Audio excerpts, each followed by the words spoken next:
talk about your last fight. You have to travel to Russia. You got to face the hot up-and-coming prospect that everybody's high on, and you get that win. Give me an idea just kind of what that victory meant to you.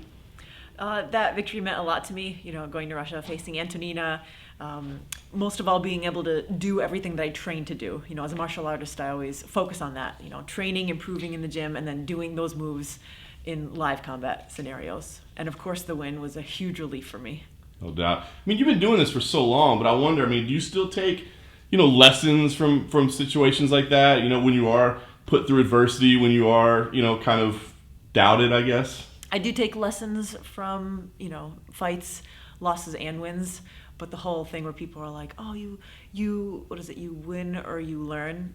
That's BS. I'm sorry. Losses affect your career. I can very well learn from a win as I can a loss. So with the relief, and joy that came from winning, I also took lessons from that fight, and I'm at a new level, and I'm going to show it in my next fight. That's awesome. I feel like no matter what you accomplish, people are always going to doubt you to some degree, right? They're going to look at you a little bit different and whatever. But I wonder, in some ways, do you wear that as a badge of honor, that you constantly get to prove people wrong? Or do you wish people would finally accept, no, I'm actually pretty good at this stuff?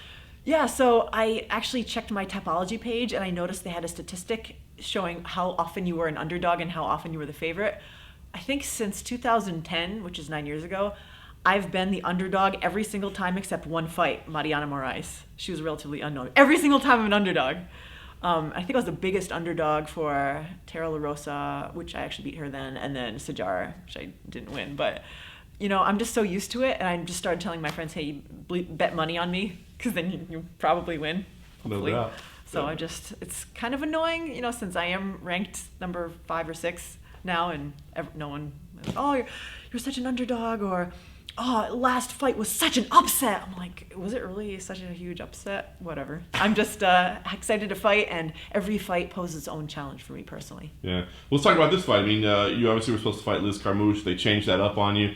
What was the emotion? I can imagine on the one hand, Carmouche is kind of a big name, a pioneer in many ways, right? But this is a fight that you've had before that maybe you wanted to rematch. So when they switched things up on you, what was your take? So I heard rumors that they were going to take Liz and give her the title shot. And I thought, I've been working for her. And then they said, but we'll put you on the same card. I thought, okay, cool, great. That's all I really want is to fight, right? And then they said, maybe Jennifer Maia. And I thought, sweet, that's awesome. I want to fight her more because I had lost to her before, right? So I want to prove that I've leveled up and I can do that. So then that got confirmed, and I was just super happy. The UFC is under no obligation to keep me on the same card, but they did. And gave me a very much desired rematch against Jennifer, so I'm very stoked. I guess that kind of answers, but I was wondering, are you the type of person that when you do have a loss, that it kind of lives in the back of your head that, I want another shot at that person? It lives in the back of my mind and my memory whispering, what could you have done? You lost! So, I always get by my losses by just going back to the gym and improving so that I know I'm a different person now than I was when I lost. Right. So now that I've achieved that 3 years, I'm going to show it. I was going to say, can you compare yourself now to then? Is it a little bit better? Are there certain areas better? Is it totally different? What do you think? Way better. Way better. Well, that first fight was close, right? It was, and really, it was just kind of the latter rounds where she took it, right? So, the fact that this is 3 rounds, does that change anything? Or is it the fact that you're different? What's the biggest change this time around? I think the change is that my striking's better. I think she has improved as well, but I'm still confident that, I can take her down and do my jiu-jitsu on her. And all my students will be watching me, my jiu-jitsu kids, so I have to show them, I have to do some of the stuff that I did in training, so I can say, hey, you see that XYZ pass? I did that. So. Did you go back and watch the first fight, or is it not viable? Yeah? I did watch it, yeah. So what do you think when you watch that fight and you watch it play out? What did you think?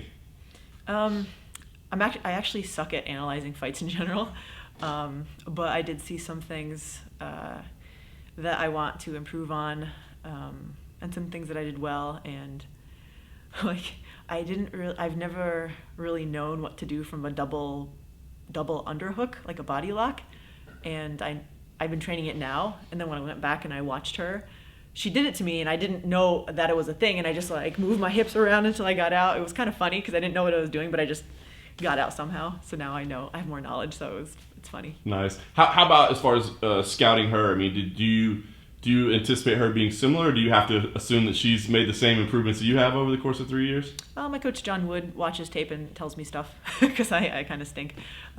But yeah, she has improved, but she has a lot of the same habits. Yeah, no question. Well, you mentioned it. I mean, your ranking right now, and when they take an opponent and they put that opponent into a title shot that you were supposed to, be fighting, are you feeling that this could be a potential number one contender fight? I mean, if you were fighting the girl that's getting the title shot, does that mean that you're right there on the cusp of a title shot as well? That's pretty cool. I'm not gonna take anything for granted. I'm not going to feel entitled to that. I'm just gonna focus on putting on a good performance, and if I do, I'm sure they're gonna look at me for something good in the future. No question about it. Well, do you feel in this fight then you need to make some kind of statement? I mean, what's the goal here? I mean, is it just to get the win and to erase that loss, or do you have to do something special to say that I am deserving of the shot?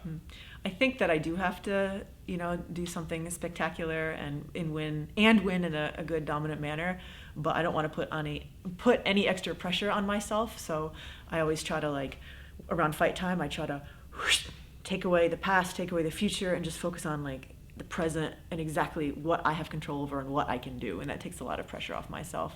So I know that I've never introduced Jennifer. We've met before, but I've never really introduced her to my elbows.